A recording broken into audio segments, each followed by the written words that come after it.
Good afternoon to the rest of the country. Good morning to Seattle and the West Coast. This is legal blogging in 45 chapters. We're doing one chapter a day covering a short topic.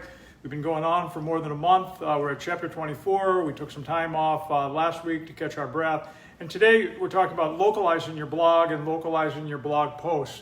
And what do I mean by that, and may not be applicable to everybody, would be to take your blog and to really dedicate it to people in your community. So you're building a profile in your community. Give you examples of blogs that really did extraordinarily well, that were localized in nature. Toronto condo and HOA law. Huge success, because when you think about the number of condominiums in Toronto, the number of properties covered by HOA, it's huge. And so if you're dedicating the law to those people in Toronto, then people are going to feel comfortable that you're the authority on the subject.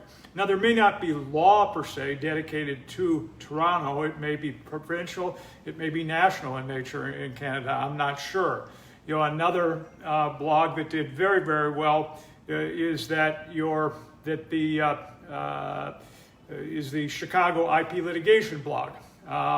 And that blog was done by Dave Donahue, and what he did was he cherry-picked cases coming from the district court and from the circuit court, 7th Circuit Court of Appeals, the district court in Chicago, and demonstrated that he covered the courts and he knew the tendency of the judiciary. So people looking for local counsel, general counsel, whether it's in Silicon Valley or whatnot, knew that Dave Donahue was the person that covered that area. He knew the tendency of the judiciary. He covered it for them.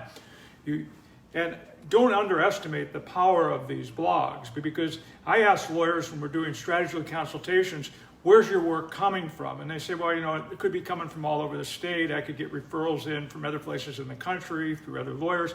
Where is 95% of your work coming? Where is 80% of your work coming from? If you were a rock star in your field, where would you expect that work to be coming from? And oftentimes, it is not from a huge geographic area. I practice in western Wisconsin. If I went 4 or 5 counties wide, that was plenty. And we were buttressed against the Mississippi River, so I wasn't practicing in Minnesota. And so it was a small area.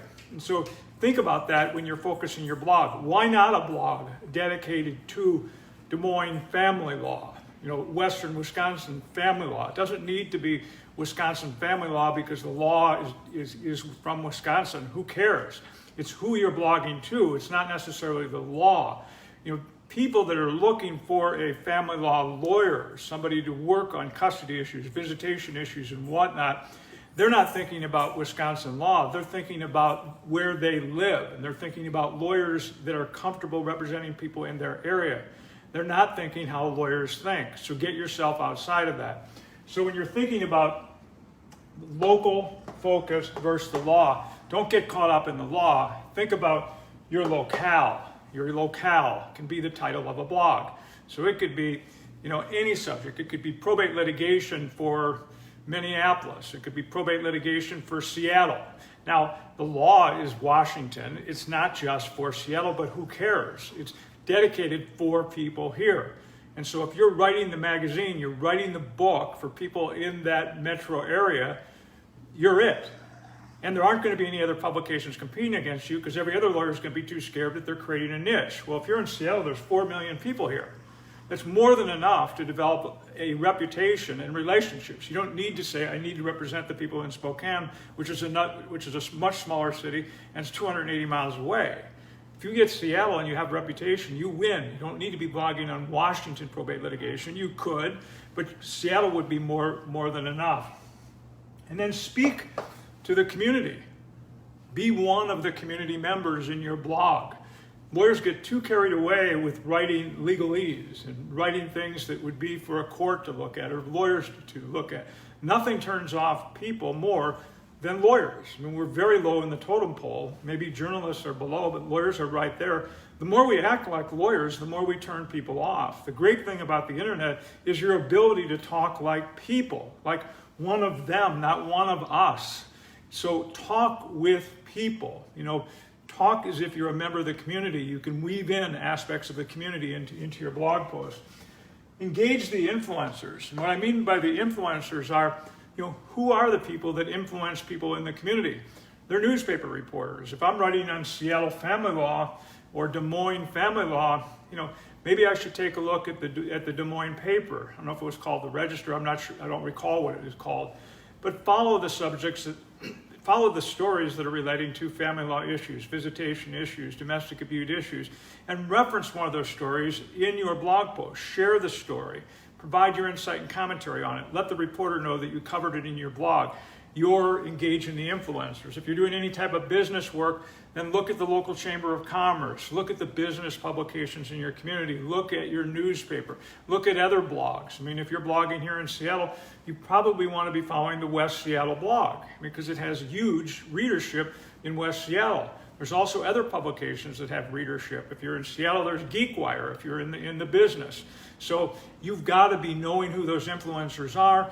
You had to have those influential publications fed into your news aggregator, your Feedly, so you can see what's there very quickly and reference those stories and build your reputation with those influencers, because it's going to be those influencers going to invite you to speak.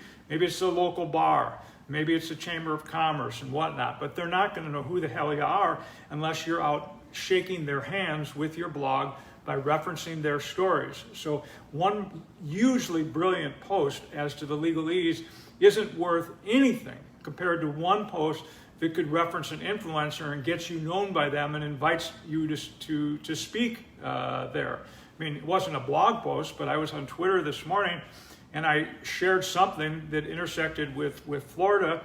Within about 15 minutes, the Florida solo and small lawyers are saying something about it in their programs, and now we're exchanging notes as to me addressing the solo and small firm lawyers in Florida about how you use the internet for networking during the pandemic and how you're using blogging and social media specifically. That all came because I'm reaching out to shake somebody's hand. The same thing you should be doing with blogging. Use the local language. I referenced a little bit about that, but weave in the names of cities in the area. In Seattle, it may be Ballard, it may be Georgetown, it may be Bellevue, it may be Woodinville, it may be Issaquah.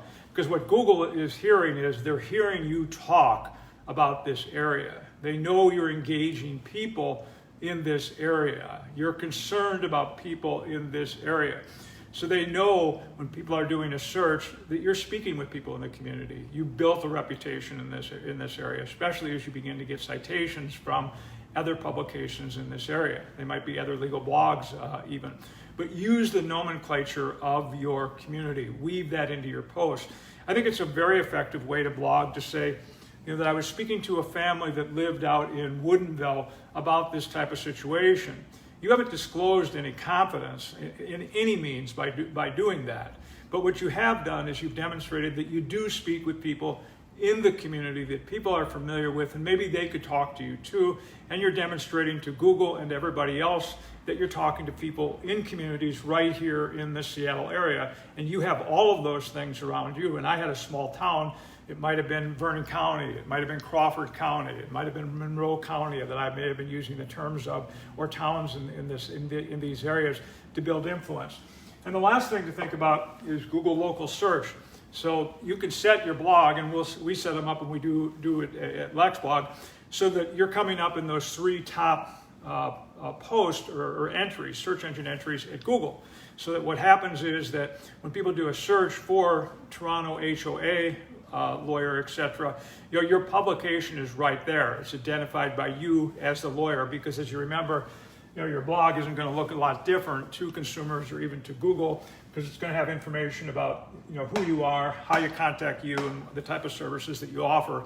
The same as a website. It's just going to be much more powerful than a website in building your reputation, building your relationships, and probably doing better in search if you're doing a good job with that. So again, it doesn't apply to everybody, but localizing your blog and your blog post is one heck of a niche. It sets you apart from everybody else that's too afraid to focus down on that niche, a subject just for this area.